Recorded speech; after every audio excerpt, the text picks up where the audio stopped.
అత్యుత్తమ ప్లేస్మెంట్స్ తో ఎంఎన్సీ కంపెనీలలో ఉద్యోగమే లక్ష్యమా? ఇంజనీరింగ్ చదవాలనే మీ పిల్లల కలని కేజీ రెడ్డి కాలేజ్ తో నిజం చేసుకోండి. ఇప్పుడు ఎవరి నోట విన్నా అమెరికా, డొనాల్డ్ ట్రంప్ పేర్లే ఎక్కువగా వినిపిస్తున్నాయి. అమెరికా వెళ్లి సాఫ్ట్వేర్ ఉద్యోగాలు చేసే ఇండియన్స్ చాలా మందే ఉంటారు. కానీ ఆ దేశంలో లా ప్రాక్టీస్ చేసే ఇండియన్స్ చాలా తక్కువ మంది. ఇక ఇమిగ్రేషన్ అటార్నీస్ గా పనిచేసే వాళ్ళు అయితే ఫింగర్ టిప్స్ మీద మనం లెక్క పెట్టవచ్చు. మన తెలంగాణకు చెందిన జనిత కంచర్ల గారు 15 ఏళ్లకు పైబడి అక్కడ ఇమిగ్రేషన్ లాయర్ గా పనిచేస్తున్నారు. ప్రస్తుతం జనిత గారు నాతో పాటు ఉన్నారు. ఆవిడతో మాట్లాడి అమెరికాకు సంబంధించిన ఆ లా సిస్టమ్ కి సంబంధించిన అనేక విషయాలను తెలుసుకుందాం. నమస్తే జనిత గారు. నమస్తే అండి. ఎలా ఉన్నారండి? బాగున్నాను. How are you? బాగున్నానండి నేను కూడా. మీరు యుఎస్ లో ఎక్కడ ఉంటారు? మరి ఎందుకు వచ్చారు ఇండియాకి ఇప్పుడు? నేను యూఎస్లో వర్జీనియాలో ఉంటాను. డీసీ సబర్బ్స్ అనమాట. అండ్ దెన్ వెకేషన్ కోసం వచ్చాను నేను. So family family vacation. అలాగా, ఓకే. అయితే అసలు మీరు అమెరికా ఎందుకు వెళ్ళారు జనిత గారు?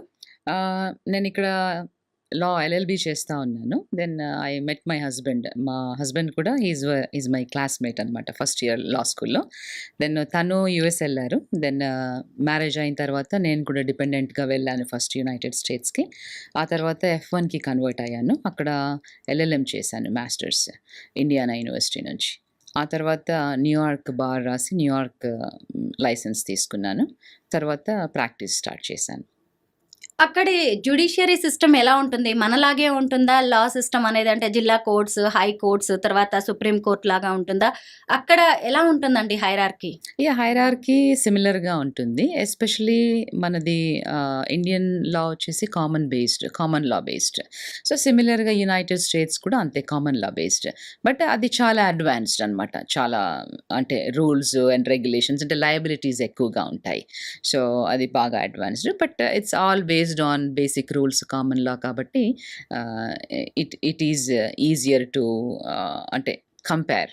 సో ఇక్కడ ఎలా ఉంటుందో అక్కడ కూడా అలాగే ఉంటుంది. But as I said much more advanced. మీరు ఇప్పుడు ఇమిగ్రేషన్ అటార్నీగా పనిచేస్తున్నారు. ఎందుకు మీరు ఈ సెక్టార్ని ఇటువైపు ఎంచుకున్నారు? నేను ఫస్ట్ లైసెన్సింగ్ చేసిన తర్వాత I started my practice with family law in corporations, trust and wills, and then డిఫరెంట్గా అలా స్టార్ట్ చేశాను. బట్ నేను myself went to that country ఒక ఇమిగ్రెంట్గా. సో డిపెండెంట్గా H4లో వెళ్ళాను. ఆ తర్వాత F1కి కన్వర్ట్ అయ్యాను.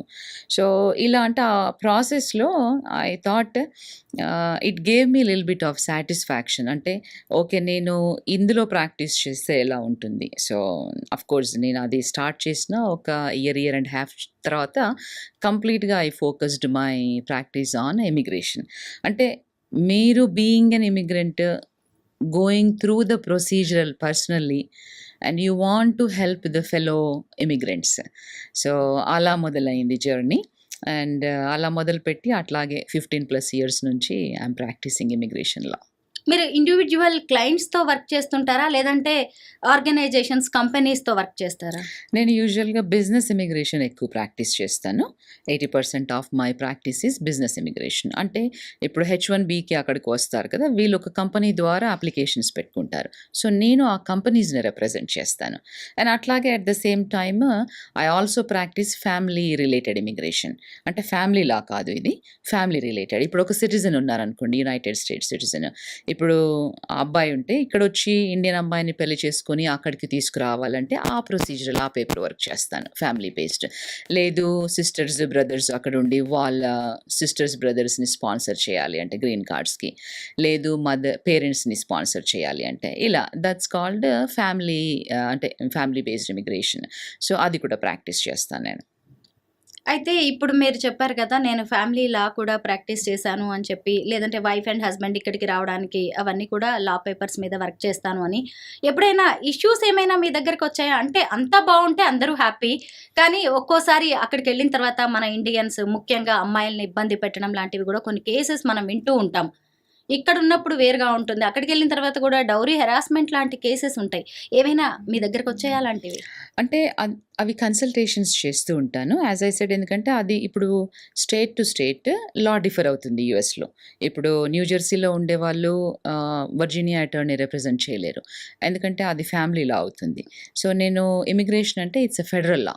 సో త్రూ ఔట్ ఆల్ స్టేట్స్‌లో ప్రాక్టీస్ చేసుకోవచ్చు. బట్ ఫ్యామిలీ లా కానివ్వండి, మీకు రియల్ ఎస్టేట్ కానివ్వండి, ఇంకా ఏదైనా కాంట్రాక్ట్స్ ఇట్లా స్టేట్ టు స్టేట్ డిఫర్ అవుతుంది లా. సో అందుకని అంటే వచ్చినప్పుడు ప్రొసీజరల్‌గా కొంత కన్సల్టేషన్ చేస్తాము. But I don't practice that side of the law. అంటే వాళ్ళని డివోర్స్‌లో కానీ ఇట్లా రిప్రజెంట్ చేసేది. But I practice families immigration side of it. అంటే ఇప్పుడు ఒక అమ్మాయి going through divorce. So let's say husband ఇమ్మీడియేట్‌గా డివోర్స్ ఇయ్యాలి అని అన్నప్పుడు ఈ అమ్మాయి H4 మీద ఉంది. అండ్ అమ్మాయి చేంజ్ ఆఫ్ స్టేటస్ నేను చదువుకోవాలనుకుంటుంది. వెనక్కి రావాలా తనకి ఇష్టం లేదు. ఒకవేళ ఇంకా కంటిన్యూ చేయాలనుకుంటుంది చదువు అక్కడే ఉండి. సో జడ్జ్‌కి ఏంటి అనంటే యూ హ్యావ్ టు అంటే వాళ్ళకి ఇమిగ్రేషన్ మీద నాలెడ్జ్ ఉండే అవకాశం లేదు. సో అప్పుడు జడ్జ్‌కి చెప్పాలి మనం. అంటే ఈ అమ్మాయికి ఇమ్మీడియేట్‌గా వేరే స్టేటస్‌కి వెళ్ళాలి అంటే కొంత టైం పడుతుంది. ఆలోగా if you can educate through the family lawyer that అంటే కొన్ని రోజులు డివోర్స్ ఫైనలైజ్ చేయకుండా ఆపితే దే కెన్ అంటే సెటిల్ అయ్యి వేరే స్టేటస్‌కి చేంజ్ అయ్యి ఆ అమ్మాయి ఆ స్టేటస్‌కి వెళ్ళిపోయిన తర్వాత then final degree of divorce grant చేయొచ్చు అని. సో వాళ్ళకి ఫ్యామిలీ లా కోర్ట్స్‌కి ఇమిగ్రేషన్ మీద మెమరాండమ్స్ రాస్తా నేను. అంటే ఎట్ ద రిక్వెస్ట్ ఆఫ్ ఆ ఫ్యామిలీ లాయర్ అడిగినప్పుడు ఆ రూల్ బేస్ మీద మెమరాండమ్స్ రాస్తాను. Especially this is for New York. So memorandums రాసినప్పుడు వాళ్ళు యాక్సెప్ట్ చేస్తారు. అండ్ ఆ చేంజ్ ఆఫ్ స్టేటస్ ఆ అమ్మాయి చేంజ్ ఆఫ్ స్టేటస్ అయ్యే వరకు కొంత హోల్డ్ చేస్తారనమాట దాన్ని. అండ్ తనకి ఇండివిజువల్‌గా స్టేటస్ వచ్చినప్పుడు దెన్ డిగ్రీ గ్రాంట్ చేస్తారు. జనిత గారు, మీరు ఇప్పుడు అటార్నీగా పనిచేస్తున్నారు. ఇమిగ్రేషన్ అటార్నీ అంటే ఇమిగ్రేషన్ లాయర్‌గా పనిచేస్తున్నారు. నాట్ ఓన్లీ ఇండియన్స్, వేరు వేరు కంట్రీస్ వాళ్ళ కోసం కూడా వర్క్ చేస్తారు కదా! మీరు కంపెనీస్‌తో వర్క్ చేస్తున్నారు. యాహ్! Of course. అంటే ఇమిగ్రేషన్ లా అంటే ఐ రిప్రజెంట్ ఎనీబడీ. అంటే అక్కడికి యునైటెడ్ స్టేట్స్‌కి వచ్చే ఇమిగ్రెంట్స్ ఫ్రమ్ డిఫరెంట్ కంట్రీస్‌ని రిప్రజెంట్ చేస్తాను. సో మా దగ్గరికి ఎవరొచ్చినా కూడా వి వాంట్ టు అంటే మాకు పలానా కావాలి అని అన్నప్పుడు అది మా ఫ్రేమ్‌వర్క్‌లో ఉంటే డెఫినిట్‌గా we will represent. So different countries నుంచి డాక్టర్స్ కానివ్వండి, ఇప్పుడు ప్రొఫెసర్స్ కానివ్వండి, యూనివర్సిటీలో చేసేవాళ్ళు ఎక్కువగా IT related. Most of the practice is IT related. So అలా అండ్ తర్వాత కొంతమందికి అంటే ఇప్పుడు మన తెలుగు దగ్గర నుంచి ఒక very well known director and producer. అంటే I don't want to say the name. చాలా వెరీ వెల్ ఎస్టాబ్లిష్డ్. వాళ్ళకి ఓవెన్స్ చేశాను నేను. అంటే ఓవెన్ అంటే ఎక్స్ట్రార్డినరీ ఎబిలిటీ అనమాట. వీళ్ళు అక్కడికి అమెరికాకొచ్చి ఒక మూవీ తీయాలనుకున్నారు. మూవీ తీయాలనుకున్నప్పుడు ఏంటి అంటే జస్ట్ రెగ్యులర్‌గా కాకుండా ఎక్స్ట్రార్డినరీ ఎబిలిటీ ఉంది వీళ్ళకి అని ఆ ఓవెన్స్ ద్వారా దెన్ వాళ్ళు అక్కడికొచ్చి మూవీ చేసి మళ్ళీ వెనక్కొచ్చారు. So director, producer and executive producer. So వాళ్ళకి అలా. మనం ఎక్కడికి వెళ్ళినా ముందు మన వాళ్ళెవరున్నారు, ముఖ్యంగా ఫస్ట్ ఇండియన్స్ చూసుకుంటాం. తర్వాత తెలుగు వాళ్ళు చూసుకుంటాం. ఆ తర్వాత తెలంగాణ, ఏపీ అని ఇలా చూసుకుంటూ ఉంటాం గదా! మీరొక తెలుగు లాయర్. మీ దగ్గరికి మన తెలుగు క్లయింట్స్ వస్తూ ఉంటారా ఎక్కువగా? చాలా మంది. చాలా మంది ఎలాంటి వస్తారు. ఇష్యూస్‌తో వస్తూ ఉంటారు? అంటే ఎక్కువగా బిజినెస్ ఇమిగ్రేషన్ రిలేటెడే. నేను తెలుగు కంపెనీస్‌ని కూడా చాలానే రిప్రజెంట్ చేస్తాను అండ్ ఇండియన్ కంపెనీస్‌ని. సో ఫ్యామిలీ పరంగా అయినప్పుడు ఇప్పుడు అంటే మీరిందాక చెప్పారు ఒక ఇష్యూ. అంటే అక్కడికెళ్ళి ఇబ్బంది పడుతూ ఉంటారు గర్ల్స్ అని. సో అలాంటి విషయాల్లో కూడా వాళ్ళకేమైనా డౌట్స్ ఉన్నప్పుడు కాల్ చేస్తూ ఉంటారు. సో అలాంటి అబ్యూజివ్ సిట్యుయేషన్ ఉన్నప్పుడు కొంత వాళ్ళకి మేము ఫ్రీగా కన్సల్టేషన్ చేస్తాము. అంటే బేస్డ్ ఆన్ ఇండివిజువల్‌గా కేస్ టు కేస్ అసెస్ చేసి ఫ్రీ కన్సల్టేషన్స్ ఇస్తాము. Not for everybody. అంటే వాళ్ళు క్వాలిఫై అయ్యి వాళ్ళకి ఆ అమ్మాయికి లెట్స్ సే ఇప్పుడు she is going through the divorce. తనకి ఏమీ ఇన్‌కమ్ లేదు. ఎలా పే చేస్తుంది అటార్నీ ఫీ కదా! సో నా టైం నుంచి ప్రోబోనోగా ఒక 30 మినిట్స్ అట్లా 1 అవర్ తనకి ఎడ్యుకేట్ చేస్తాననమాట. సో ఎస్పెషల్లీ ఎక్కువగా ఇక్కడ నుంచి వెళ్ళే వాళ్ళు గుర్తుంచుకోవాల్సింది ఏంటి అంటే అక్కడికెళ్ళిన తర్వాత అంటే వీళ్ళు డిపెండెంట్ స్టేటస్ మీద వెళ్తూ ఉంటారు. అంటే అబ్బాయి కానివ్వండి, అమ్మాయి కానివ్వండి డిపెండెంట్ స్టేటస్ మీద వెళ్ళేవాళ్ళు మేక్ ష్యూర్ ఎక్కువగా అంటే ప్రిన్సిపల్ ఇమిగ్రెంట్ ఎవరైతే H1B మీద ఉన్నారో ఆ డాక్యుమెంట్స్‌కి మీకు యాక్సెస్ ఉండాలి. మంత్లీ పే స్టబ్స్ అవన్నీ. అండ్ దెన్ ఎక్కడ వర్క్ చేస్తున్నాడు, ఏంటి, what kind of work he does. And then బేసిక్‌గా అంటే మీరు ఫైనాన్షియల్‌గా కూడా అంటే ఇన్వాల్వ్ అవుతే బావుంటుంది. అంటే where he or she is investing ఇలాంటి వాటిల్లో. సో దట్ వే ఏంటి అంటే మీకు ఫస్ట్ హ్యాండ్ ఇన్ఫర్మేషన్ ఉంటుంది. ఇన్ ఎనీ కేస్ ఏదన్నా అన్‌ఫోర్సీన్ సర్కమ్‌స్టాన్సెస్ హ్యాపెన్ అయినప్పుడు అట్‌లీస్ట్ మీరు సర్వైవ్ అవ్వగలుగుతారు కొంత ఇన్ఫర్మేషన్‌తో. జనీత గారు, మీరిప్పుడు మోర్ దాన్ 15 ఇయర్స్ నుంచి యూఎస్‌లో లాయర్‌గా ప్రాక్టీస్ చేస్తున్నారు కదా! మీ దగ్గరికి ఎప్పుడైనా టఫెస్ట్ ఛాలెంజింగ్ కేస్ వచ్చిందా? ఇది చేయలేము అన్నదాన్ని మీరు సక్సెస్ చేసిన కేస్ ఏదైనా ఉందా? సాటిస్ఫాక్షన్ ఇచ్చేది ఒకటి ఉంటుంది కదా! అంటే అలా ఇమిగ్రేషన్‌లో చాలానే ఉంటాయి. ఎస్పెషల్లీ అంటే ఈ కేసు హైలీ అన్‌లైక్లీ, ఇది అప్రూవ్ అవ్వదు. అంటే ఎందుకంటే బేసిక్‌గా అది అనలైజ్ చేసి చెప్పినప్పుడు వాళ్ళకి they want to take the risk companies. Okay. Still we want to move forward, ఒకసారి చేసి చూద్దాము అంటే instead of they leaving the country. ఎందుకంటే అది డినై అయినప్పుడు లేదు అన్నప్పుడు వాళ్ళు they have to leave the country. అట్లా ఎంటీఆర్స్ చేసినప్పుడు కానివ్వండి, టఫ్ ఆర్ఎఫ్ఎస్ చేసినప్పుడు కానివ్వండి, అవి అప్రూవ్ అయినప్పుడు we really feel very happy. And then వాళ్ళు వచ్చి మా దగ్గర అంటే మీరు ఇలా అంటే ఇంకొక అనదర్ ఛాన్స్ ఇచ్చారు మాకన్నప్పుడు యూ రియల్లీ ఫీల్ హ్యాపీ. అంటే keeping monetary side a value, అంటే అసైడ్ మనీని పక్కకు పెడితే the satisfaction will be there. అంటే కొంత కమ్యూనిటీకి సర్వ్ చేస్తున్నప్పుడు. సో అక్కడ కూడా తెలుగు ఆర్గనైజేషన్స్ ద్వారా ఏదన్నా వెబినార్స్ కానివ్వండి, ఇట్లా తెలంగాణ ఆర్గనైజేషన్స్ నుంచి మొన్న రీసెంట్గా గ్లోబల్ తెలంగాణ ఆర్గనైజేషన్ నుంచి ఒక వెబినార్ చేశాము. సో ఇట్లా డిఫరెంట్ ఎవరన్నా అడిగినప్పుడు, కమ్యూనిటీ కోసం అడిగినప్పుడు డెఫినెట్గా ఐ విల్ డూ ఇట్. మీ హస్బెండ్ మీ క్లాస్‌మేటే అని చెప్పారు కదా! ఆయన గురించి చెప్పండి. ఆయన ఏం చేస్తుంటారు యూఎస్‌లో? యాక్చువల్‌గా తను సాఫ్ట్‌వేర్ ఇండస్ట్రీలో వచ్చారు ఫస్ట్. తర్వాత స్లోగా నా ప్రాక్టీస్ పికప్ అయిన తర్వాత then he resigned his job for ఒక గుడ్ రీజన్‌కి. He was elected as a president for ఒక నాన్ ప్రాఫిట్ ఆర్గనైజేషన్‌కి, తెలంగాణ నాన్ ప్రాఫిట్‌కి. సో తన ఉద్యోగం వదిలేసి ఆ పర్టిక్యులర్ ఆర్గనైజేషన్‌కి ఒక 2 ఇయర్స్ వర్క్ చేసి టువర్డ్స్ అంటే లాట్ ఆఫ్ స్టేట్స్ తిరిగారు with in the United States. And ఆ తర్వాత కంట్రీస్ కూడా డిఫరెంట్ కంట్రీస్. అండ్ అట్లా and at the same time నేను ఓన్లీ ప్రాక్టీసే చేస్తాను, లా ప్రాక్టీస్. మిగతా అంతా కూడా అంటే ఐటీ సైడ్ కానివ్వండి, మా ఫైనాన్సెస్ అదంతా he will take care. So it's a balanced work between both of us. Global Telangana association founder Vishweshwar Reddy గారు మీ హస్బెండ్. ఎస్. రీసెంట్‌గా ఆయన నా ఇంటర్వ్యూకి కూడా వచ్చారండి. ఆయన చాలా మంచి క్లారిఫికేషన్ ఇచ్చారు. డొనాల్డ్ ట్రంప్ తీసుకుంటున్న డెసిషన్స్ గురించి. చాలా మందికి నిజంగా ఈ టైంలో మీ కపుల్ ఇలా ఇండియా రావడం ఇమిగ్రేషన్‌కి సంబంధించి గానీ, ట్రంప్ డెసిషన్స్‌కి సంబంధించి అందరిని ఎడ్యుకేట్ చేయడం అనేది ఈ రోజుల్లో చాలా ఉపయోగపడే అంశం కూడా. మీరేమంటారు అసలు ఇప్పుడు ట్రంప్ తీసుకుంటున్న డెసిషన్స్ అన్నీ కూడా ప్రపంచాన్నే షేక్ చేస్తున్నాయి. అంటే ఫస్ట్ మీడియాకి థ్యాంక్ యూ చెప్పాలి. ఎందుకనంటే మీరు మేము ఇక్కడ ఉన్నాము అని మా సర్వీసెస్ తీసుకొని మా ద్వారా కమ్యూనిటీకి మీరు కూడా హెల్ప్ చేస్తున్నారు. సో మేమిద్దరం కూడా కమ్యూనిటీ సర్వీస్ ఓరియంటెడ్ కాబట్టి వీఆర్ హ్యాపీ. ఎస్పెషల్లీ చాలామంది పేరెంట్స్ కానివ్వండి, కిడ్స్ కానివ్వండి చాలా ప్యానిక్ అవుతా ఉన్నారు. సో ఇప్పుడు అంటే ట్రంప్ ఈ సెకండ్ టర్మ్లో తీసుకునే డెసిషన్స్, ఎగ్జిక్యూటివ్ ఆర్డర్స్ ఏవైతే ఉన్నాయో దానివల్ల కొంత ఎఫెక్ట్ ఉంటుంది. అది ఎవరికి అంటే ఇల్లీగల్గా అక్కడ ఉన్న వాళ్ళకి, అన్ఆథరైజ్డ్గా వర్క్ చేసే వాళ్ళకి, ఇల్లీగల్గా ఉండే వాళ్ళకి. సో ఎందుకంటే మీరు ఒక కంట్రీలో ఉన్నప్పుడు ఆ country rules and regulations follow అవ్వాలి. ఫాలో అవ్వకపోతే ఏ కంట్రీలో అయినా, అది అమెరికానే కాదు ప్రపంచంలో, మీరు వాళ్ళ కంట్రీకి వెళ్ళి వాళ్ళ రూల్స్ అండ్ రెగ్యులేషన్స్ ఫాలో అవ్వకపోతే డెఫినెట్గా కాన్సిక్వెన్సెస్ ఉంటాయి. సో సిమిలర్గా ఇప్పుడు అక్కడ అదే చేస్తూ ఉన్నారు. అంటే స్టూడెంట్స్ ఎక్కువగా ఇక్కడ నుంచి వెళ్ళి అన్ఆథరైజ్డ్ వర్క్ ఏదన్నా చేస్తూ ఉంటే వాళ్ళు ఇంకా స్టాప్ చేయాలి. అంటే స్టూడెంట్స్ అంటేనే, అంటే మనం స్టూడెంట్ అని అంటున్నాము అంటేనే చదువుకోవడానికి వెళ్ళారు వాళ్ళు, అక్కడ పని చేయడానికి కాదు. సో వర్క్ వీసాస్లో అంటే H1Bsలో ఇట్లా వెళ్ళే వాళ్ళని వాటిని వర్క్ వీసాస్ అంటాం మనం. సో అట్లా కాకుండా స్టూడెంట్ వీసా మీద వెళ్ళారు కాబట్టి మీరు ఎక్కువగా ఎడ్యుకేషన్ మీద ఫోకస్ చేయండి. అండ్ దెన్ ఒకసారి ఎడ్యుకేషన్ అయిపోయాక సక్సెస్ఫుల్గా then you will have good career opportunities for you. So లాకి కంప్లై అవ్వండి, రూల్స్ అస్సలు వయలేట్ చేయొద్దు. అండ్ దెన్ ఇక్కడ ఉండి మీ పేరెంట్స్ చాలా టెన్షన్ పడుతూ ఉంటారు, మా అబ్బాయి కానీ మా అమ్మాయి కానీ ఎలా ఉన్నారు. చాలామంది ఈ మధ్యలో నన్ను కామన్గా ఒక క్వశ్చన్ అడుగుతున్నారు, మా వాళ్ళు అక్కడ ఉన్నారు ఇలా, వాళ్ళందరూ వెనక్కి వచ్చేస్తారా అని. సో అది చాలా ఫన్నీగా అనిపించింది నాకు. ఎందుకంటే అక్కడ ఉన్న వాళ్ళందరినీ రూల్స్కి కంప్లై అయ్యే వాళ్ళని ఎవరిని వెనక్కి పంపించరు.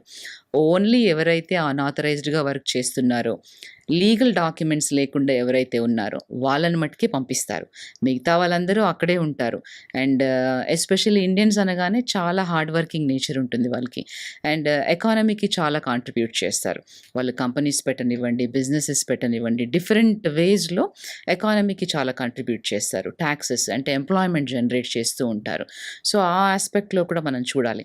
వాళ్ళందరూ అలాగే ఉంటారు. ఓన్లీ ఎవరైతే రూల్స్ ఫాలో అవ్వకుండా ఉన్నారో వాళ్ళు మటుకే వెనక్కి వచ్చేస్తారు. ఇప్పుడు జన్మతః వచ్చే పౌరసత్వాన్ని కూడా రద్దు చేస్తున్నారు ట్రంప్. అంటే అది ఇప్పుడు కొద్ది రోజుల పాటు హోల్డ్ చేశారు, అక్కడ కోర్ట్సే వాటిని ఒప్పుకోలేదు. మీరేమంటారు? ఎందుకంటే మీరు ఒక ఇమిగ్రేషన్ అటార్నీ కదా, దీని మీద మీ అభిప్రాయం ఏంటి? అంటే ఇది ఆల్రెడీ ఇంతకుముందు ఒకసారి సుప్రీం కోర్టులో అప్హెల్డ్ చేశారు. అంటే జన్మతః వచ్చే సిటిజన్షిప్ని, బర్త్ రైట్ సిటిజన్షిప్ని అలా ఇవ్వాలి అనేది. బట్ ఇప్పుడు ఉన్న ప్రెసిడెంట్కి ఒక డిఫరెంట్ పర్స్పెక్టివ్ ఉంది దాని మీద. అందుకని బర్త్ రైట్ సిటిజన్షిప్ రద్దు చేస్తూ ఒక ఎగ్జిక్యూటివ్ ఆర్డర్ చేశారు. సో దాన్ని ఆల్రెడీ కోర్టులో సూ చేశారు. ఫెడరల్ జడ్జ్ టెంపరీగా స్టే ఇచ్చారు. సో కాకపోతే ఈ స్టే ఏంటి అని అంటే ముందు ఇంకా ఆర్గ్యుమెంట్స్ బేస్డ్ మీద ఎలా డిసైడ్ అవుతుంది, అది అక్కడ నుంచి ఇంకా డిఫరెంట్ లెవెల్స్లో కోర్ట్స్కి వెళ్తుంది. అంటే లోయర్ కోర్ట్స్ నుంచి it comes to the higher courts. And ఈవెన్చువల్గా ఈ స్పెసిఫిక్ టాపిక్ అనేది సుప్రీం కోర్ట్ ఆఫ్ ద యునైటెడ్ స్టేట్స్లో ఎండ్ అయ్యే అవకాశం ఉంది. ఇంకా అక్కడ వరకు రాలేదు, బట్ ఈవెన్చువల్గా it will go there. And ఇప్పుడైతే టెంపరీగా స్టే ఉంది కాబట్టి ఓకే. బట్ బేస్డ్ ఆన్ అంటే జడ్జ్ రూలింగ్ ఎలా ఇస్తారు దాంట్లో అనే దాన్ని బట్టి ఉంటుంది. బట్ ఒకవేళ ఇది నిజమైతే, అంటే లేదు బర్త్ రైట్ సిటిజన్షిప్ మేము ఎండ్ చేస్తున్నాము అనేది అంటే పాసిబిలిటీ చాలా తక్కువనే. బట్ ఇన్ ఎనీ కేస్ ఒకవేళ అది కనుక అంటే అప్లికబుల్ అవుతే మన వాళ్ళు ఎక్కువగా ఎఫెక్ట్ అవుతారు. ఎవరు అంటే ఇప్పుడు వర్క్ వీసాల్లో వెళ్ళే వాళ్ళు, అంటే వీళ్ళు ఒక జనరేషన్ సాక్రిఫైస్ చేసి అక్కడికి వెళ్ళి అంటే అక్కడ కిడ్స్ పుడితే వాళ్ళకి సిటిజన్షిప్ వస్తుంది, వాళ్ళకి లైఫ్ బాగుంటుంది అనే దానిలో ఆలోచిస్తాం.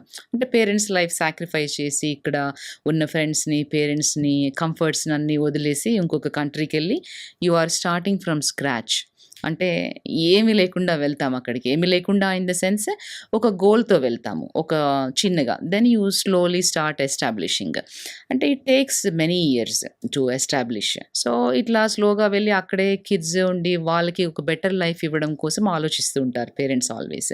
సో అక్కడే పుడితే గాన ఇప్పుడు కిడ్స్ ఒకవేళ ఇది ఇంప్లిమెంట్ అవుతే, chances are highly unlikely, but ఒకవేళ ఇంప్లిమెంట్ అవుతే గాన వీళ్ళకంటే పేరెంట్స్కి ఏ స్టేటస్ ఉందో అదే ఇచ్చే అవకాశం ఉంటుంది. ఇప్పుడు ఫర్ ఎగ్జాంపుల్ యూకే కానివ్వండి, మీరు ఈ సౌదీ కంట్రీస్ చూసినా కూడా అక్కడ అంటే ఇండియన్ సిటిజన్ పేరెంట్స్కి పుట్టినా కూడా వాళ్ళకి అక్కడ ఆటోమేటిక్గా సిటిజన్షిప్ ఏమీ వచ్చేది, ఇండియన్ సిటిజన్షిప్పే ఉంటుంది, ఇండియన్ పాస్పోర్టే వస్తుంది అక్కడ పుట్టినా కూడా.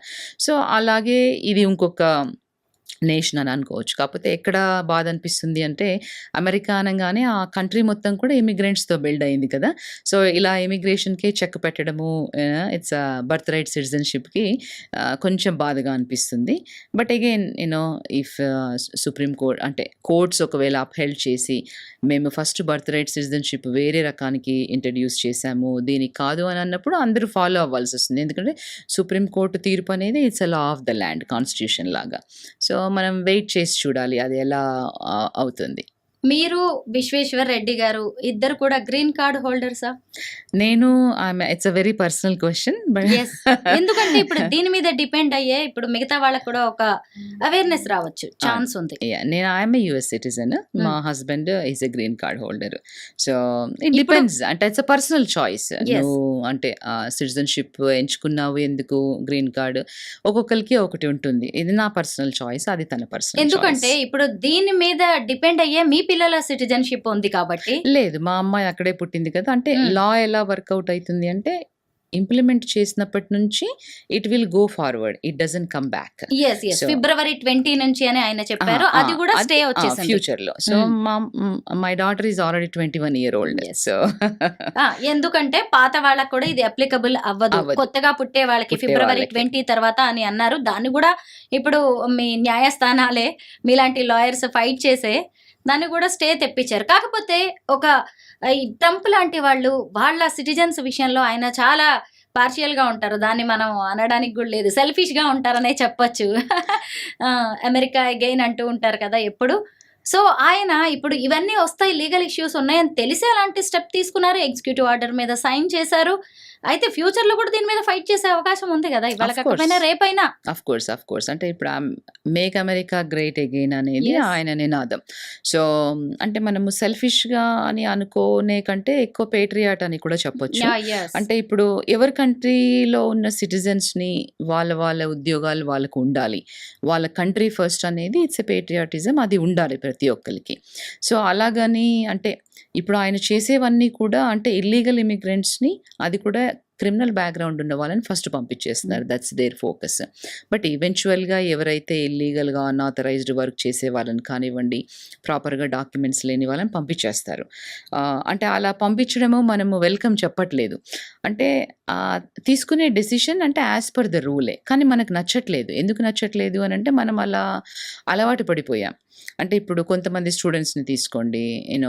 స్టూడెంట్స్ అనే కాదు, ఇక్కడ నుంచి బీ2లో వెళ్ళి విజిటర్స్ వీసా మీద ఉండి అక్కడే స్టే బ్యాక్ అయ్యి అన్‌ఆథరైజ్డ్ వర్క్ చేసే వాళ్ళు కూడా చాలామందే ఉంటారు. ఇది గవర్నమెంట్‌కి కూడా తెలుసు. వాళ్ళ స్టాటిస్టిక్స్‌లో తెలుసు. వాళ్ళకి నంబర్ ఉంటుంది. ఒక పర్టిక్యులర్ నంబర్ ఇంతమంది అన్‌ఆథరైజ్డ్‌గా ఉన్నారని వాళ్ళకి తెలుసు.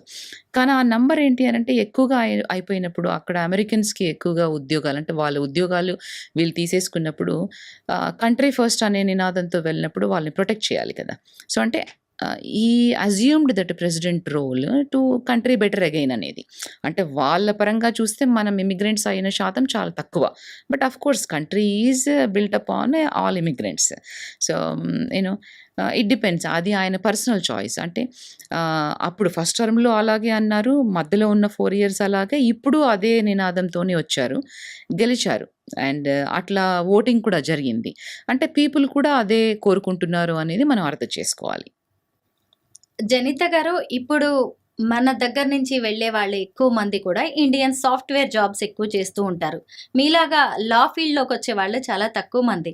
మీకు తెలిసిన తెలుగు వాళ్ళు ఎవరున్నారు ఇలా అటార్నీస్‌గా ప్రాక్టీస్ చేస్తున్న వాళ్ళు? ఉన్నారు. తెలుగు వాళ్ళు ఉన్నారు. మనం ఫింగర్ టిప్స్ మీద ఇండియన్స్ ఉన్నారు చాలామంది. బట్ తెలుగు వాళ్ళని ఫింగర్ టిప్స్ మీద లెక్క పెట్టొచ్చు ఉన్నారు. సో, అండ్ మాకు కాన్ఫరెన్సెస్ అవి అయినప్పుడు meet each other, happy to